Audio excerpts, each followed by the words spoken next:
Some years ago, George Pipe suggested I go and see Don Price to capture Don's early memories of ringing. This formed the basis of a newsletter article. I then planned to interview George prior to the 2019 dinner, but at the last minute he fell ill, and so that never came to pass. However, the seed was sown by George that our senior members were full of interesting memories which should not be lost, and so I thought it would be of interest to continue the idea. Today, I'm delighted to have Alan J. Frost with us. Hello, Alan.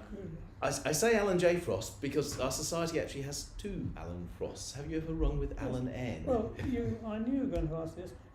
Not that I recall. I may well have met him at a dinner, I suppose, but no, I don't know him personally. Yeah, amazing, isn't but it? That's why I know there is another one, so I always call myself Alan J. Frost. I mean, there are other Alan J. Frosts, there are other Alan John Frosts, but, in ringing terms, that's a sufficient distinction, I think. Excellent. You were made a Lieutenant of the Royal Victorian Order, which I believe is the personal gift of Her Majesty. Can you give us some background as to why that came about? Well, yes. The order, the Royal Victorian Order, obviously originated by Queen Victoria, for persons giving significant service to the Crown. And I suppose my significant service, if you like, was being architect in charge of the restoration of Windsor Castle after the fire. Do tell me more about that. That sounds fascinating. Well, as you know, there was quite a significant fire in 1992, and I was architect with a company which I still am, Donald Insall Associates, and they were known for conservation of historic buildings, so we, amongst other similar firms, were invited to tender for the work for the restoration. And our company won it. Then in our company I had done quite a few jobs on castles, Cardiff Castle, Raby Castle, Clough Castle and so on. So within the company I was asked to be in charge of the work, although I had various able sort of lieutenants, you might say, of different departments. One dealing with the royal kitchen, another one dealing with the domestic quarters, another one with masonry and so on and so forth. And the job of about 35 million, which turned out within 10% of the budget, was the controlling operational managers at Gardner and Theobald worked with us, and relations can be difficult sometimes between supervising managers and architects, but we had a very good relationship, and over 5 years, that is, it worked very well. And we had subsidiary architects to deal with different parts of the work, apart from our own company. There were amusing incidents, well, many amusing incidents, but one with English Heritage, now Historic England. They were very keen, of course, that everything's done right and proper, and one of our, I think, 92 or so meetings, Stephen Brindle threw a bit of cement mortar across the table and said, "What do you mean by using this?" I had to point out to him that in fact that was an old piece that had come off the building and we were using the correct material. Another amusing thing was we had various meetings with Her Majesty and Prince Philip, and one of them, there was a group of us in our company, and he was looking around, and he was speaking to then principal, and saying, why are you clean shaven? Everybody else, the architect, have got a beard. So he's quite outspoken. Another thing was the sort of intimate design of the, not the state loos, but the visitors' loos. And our instructions initially were to have doors here, doors there, and doors everywhere. Prince Philip said, no, do away with all those. He said, if they want to come in and have a quick slash, you know, they don't want to be opening doors everywhere.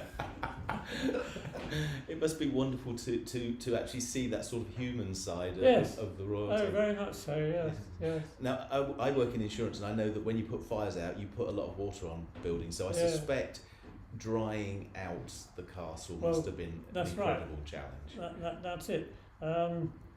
The very large fire damaged area was encased temporarily so that we weren't drying out the whole of Berkshire, and about at least 7 dehumidifiers were on the go day and night for 6 months or so, and even then some of the structure wasn't dry. At the end of the job, after 5 years, where water had percolated down in stone vaults, water was still coming out. It takes a long time to dry out. One reckons in good circumstances you dry about an inch a year in thickness. Wow.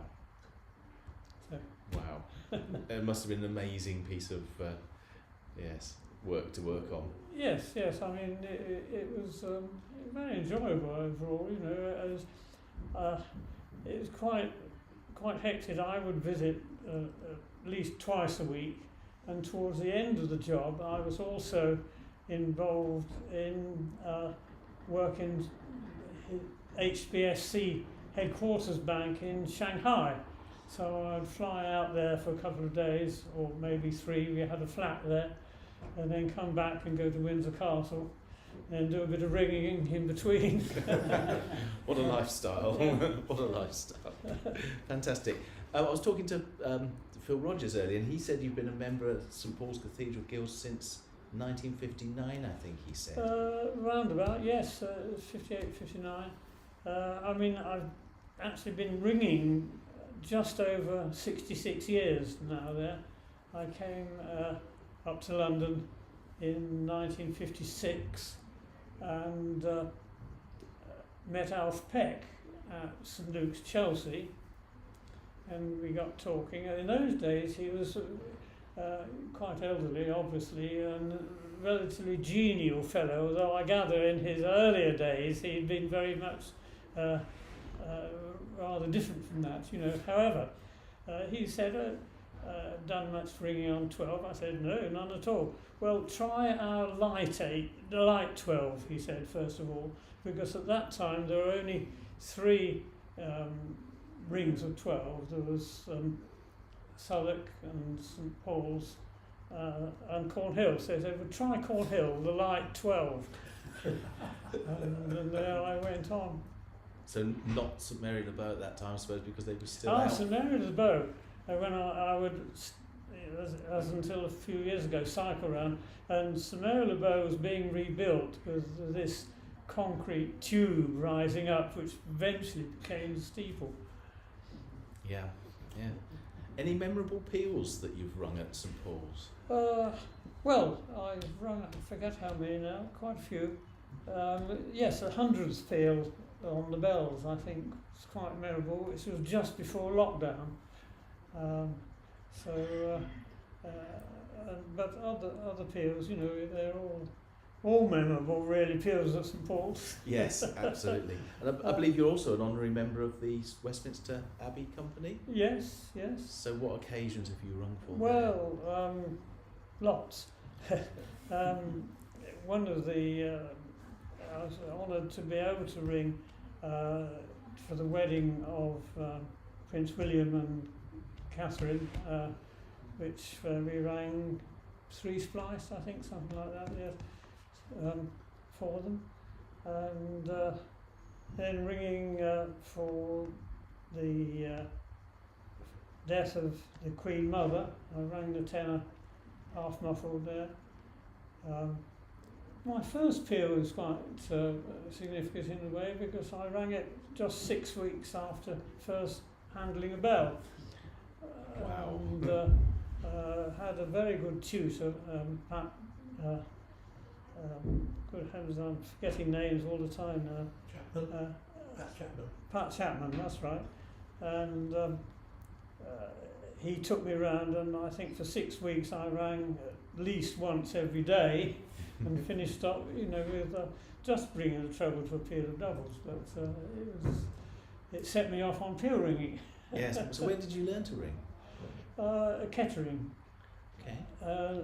Which is a tower that sways quite a lot, and because it was the first tower, I was quite used to oscillating towers, and that interested me really all along, so that I did a postgraduate course in conservation after my architectural course, and chose as my thesis tower movement and the act of towers and so on.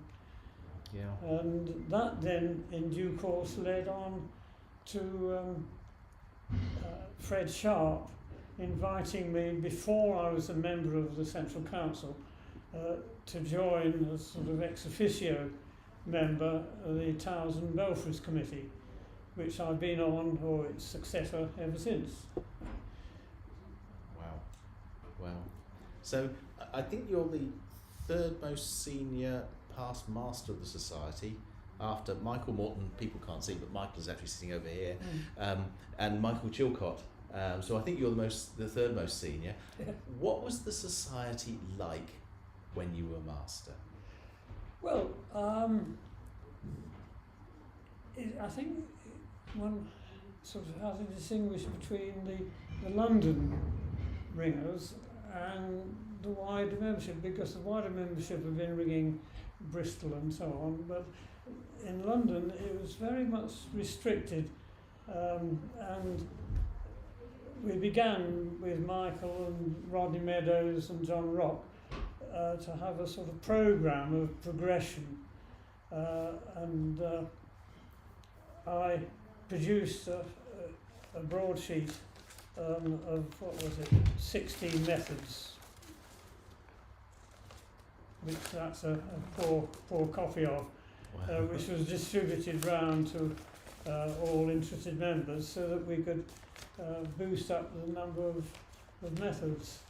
And before we rang with Wilfred Williams. He was keen on ringing, and then there was almost rival band with Michael Morton, David Hilling, but ringing, because of that, it tended to increase the interest and the number of methods rung and so on. So what sort of methods were you ringing? Well, they were mostly Cambridge type methods, but included Londinium and eventually Bristol, of course. But both the seconds place and 12th place of each method, Right. running through, Cambridge, Yorkshire, Superlative, Pudsey, and so on. Right. Methods, some of those not very much rung at all nowadays. No. In fact, another peculiarity, Stan Mason introduced double Norwich, treble rod Maximus. Wow. Or Maximus, rather. Wow, And, that's but not that wrong very didn't much. really last very No, indeed. Indeed. So what was the headquarters pub at that time? Oh gosh, it varied. I mean, I can't remember names. I'm sorry. No. It's amazing how it's moved around. Where was your country? Did you have a country meeting? Well, yes. No, it was in Newcastle. Now, why it was in Newcastle, I couldn't say. I can only think that in previous years they must have invited the society, up to that area. Yeah. Can I help that? Yes. Yes. Of course, Alan very kindly invited me. I was a very young member of the society to come up to Newcastle because we were invited to ring a peal at Newcastle Cathedral, where I think it was the 90th anniversary of the Durham and Newcastle Association. Oh. What I didn't remember that it was our country meeting. I didn't think it was. I Well, thought. maybe not, but I certainly went with you to Newcastle. Newcastle, yeah. First time I've been that far north, I think. Yeah, yeah. You mentioned earlier about your involvement in Central Council and tower movement and things like that. Yeah. I believe you wrote a thesis on the movement Well, of yes, towers. we did just say that. Yeah. So did it come out with anything that would surprise people? Well, to my mind, a lot of this type of thing is common sense, but it may not be. I mean, for instance, brick towers notoriously sway more than stone towers because there are more joints, because the movement comes in the joint. But the movement can also come, and one tends to think of a tower as a vertical cantilever, but there are towers, including incidentally St Giles Cripplegate, that move from ground level upwards. You can stand at ground level and feel movement in a joint. And there are other towers like that as well, Ash and Louth and so on. But it's largely common sense. But a long time ago, there was a book, and I can't remember the name of the author of that because he was another architect. I should remember. Wrote all about the mathematics of it, and reckoned, according to him, that Beddington Tower shouldn't be standing because of the characteristics and so on. And Michael Chilcott knew all about that, and it moved quite a bit, but it certainly wasn't likely to fall. But there are other towers where one is more alarmed. I mean, I've been at the top of St Stephen's, Bristol. I believe it has been stabilised now, but those big pinnacles at the top moved visibly. The joints opened and shut between the pinnacles and the rest of the parapet. The Roman Catholic Church at Cambridge got big arches, and if you go over those arches when they're ringing, you can see and feel those arches open and shut. Bushy is another one where hundreds of peals have been rung. I've rung lots there anyway. And only recently they've taken some panelling off one of the walls, and a huge wide crack, centimetre wide, opens and shuts whilst they're ringing. There are obviously three cathedrals that don't have bells, and I know I was involved when I was over in the Ely Diocese looking at the feasibility of putting bells in Ely Cathedral, and generally speaking people said there wasn't an issue with the tower, but I've often wondered whether Norwich and Salisbury it would just be infeasible to put bells in there because of the issues. But I wonder what you thought about that. Yes, I think that's true, because you find that the cathedrals, many of which of course were daringly built in the first place, and some spires fell down, but Norwich Cathedral, for instance, has got a tall, slender spire. Salisbury Cathedral has as well, and so on. And I think they felt they just went too far.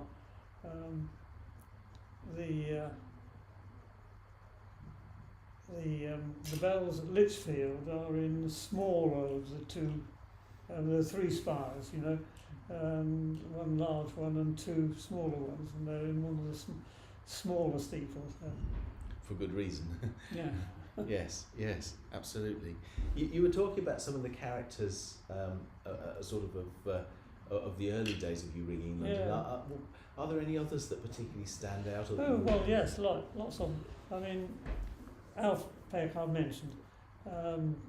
Fred Collins came up every Sunday, rang the tents at St Paul's. and he introduced me to quite a few peers. Wilfred Williams, in particular, he was a cussed old soul, but I got on very well with him, and he invited me in many peals, Exeter Cathedral and so on, and in his way, he did quite a bit for ringing, although he was not too popular in many ways. Yes, I think people seem to either like or dislike him. Yes, there were always two camps, weren't there? Yes. And then, of course, Jack Phillips, the builder, ringing the 11th at St Paul's. They're all good characters, really. And then Harold Pitstow at the Abbey, very right and proper, was a long ringing family going back to Saffron Walden and so on. And he was, as indeed I suppose you'd say all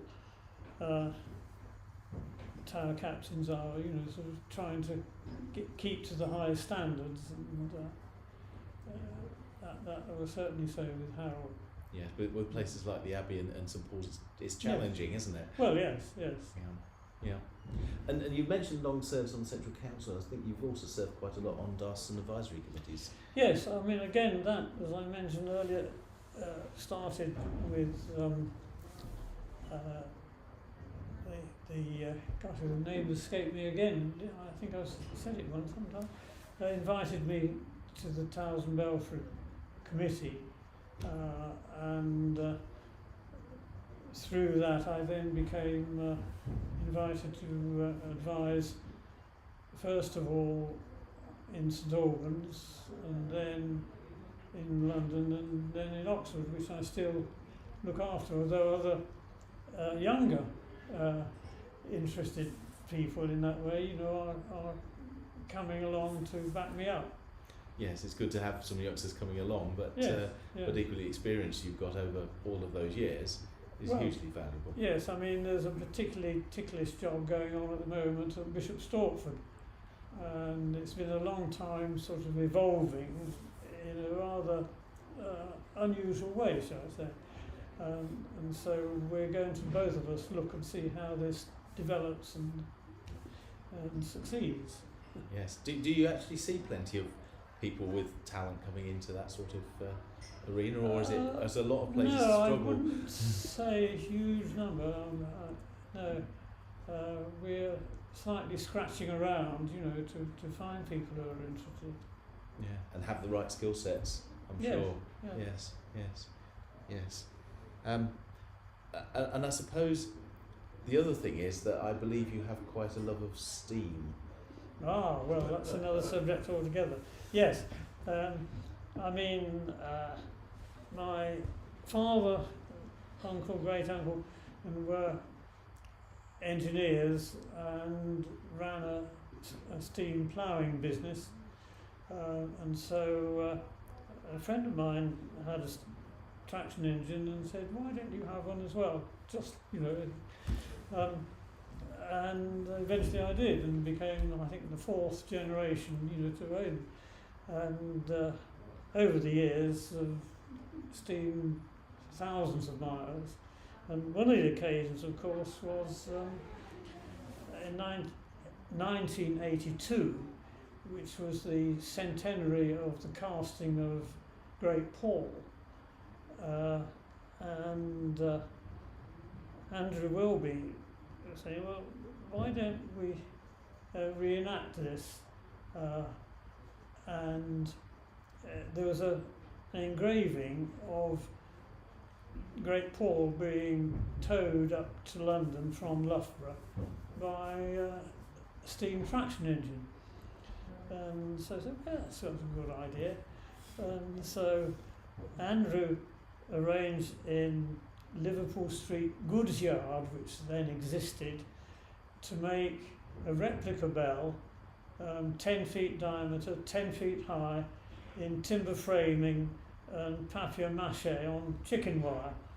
and I went up to London with my engine and drove it through the streets to St Paul's, where a lot of the college youths and their wives or partners dressed up in Victorian costume, and we had a sort of cathedral fete at the steps of St Paul's. And for a long time afterwards, because my traction engine had got what we call strakes, strips around the wheels, which tended to sink into hot tar, you could see and feel the route we took from Liverpool Street to St Paul's. Excellent. And there are also other traction engine owners who are ringers, and one rally in particular, we would gather at Shabbington in Buckinghamshire or Oxfordshire, and we would ring on Sunday and then go and steam, and went up and ran Quarterpeel in some tower in Lincolnshire, I can't remember where. But, fascinating. But you don't still have the traction engine then? no, sadly. Well, we've built ourselves a new house, 6 years ago now, 7 years ago, and the cash was handy. The engine was in its best condition, so in terms of value, it's a lot. And where one would have put it was another thing. Altogether, I was persuaded, much against my better judgment, I think, to sell it. No, in its place, I've got just half a ton of 7 1/4 inch, which I built a 7 1/4 inch line when our children were small in the 70s, powered by a steam outline electric driven engine driven by a lawnmower motor, which they've still got. But we'll upgrade to real steam, and having got rid of the engine. And you still have that? Oh yes, take it to Quainton Railway Centre and run it there. Excellent, excellent. So any other hobbies that you've got? Well, I don't know. I mean, ringing and steam are two main hobbies, really. Two wonderful hobbies, aren't they? And yes. Excellent. I was just wondering if anyone else had any questions that they wanted to. Yeah. Well, I have a question. Yes. Alan, do you have any memories of ringing at St Dunstan in the east? Yes. Of course, they were unrung for a long time, but ringable. Oh dear, again, I can't remember the name. There's one of notorious ringers. He does a lot of Stedman ringing. Would you know? Oh, John Pladis, perhaps? No, not John Pladis. Oh. Anyway, this particular ringer